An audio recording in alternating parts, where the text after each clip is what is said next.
কি ব্যাপার, এখনো তুমি এই মাংস কাটতেছো? কখন রান্না করবা, কখন খাবো? কোরবানির ঈদে কোরবানি করে নিয়ে আসতে তো বিকেল হয়ে গেছে, মাংস খাবো কখন? তো মাংস খাবা, মাংস আগে গরিব মিসকিনের ভাগ দিয়ে আসতে হবে না?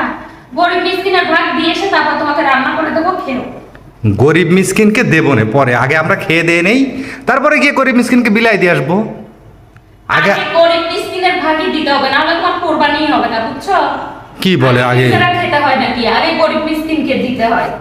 আরে বাবা, গরিব মিসকিনরা তো পাবেই, তাদের জন্য তো ভাগ আছেই। তা আমরা আমাদেরটা রান্না করে আগে খাওয়া শুরু করি। তুমি সপ্তাহে কয়, মানে এক মাসে কয় সপ্তাহে মাংস খাও বলো তো? কয়দিন মাংস খাও সপ্তাহে?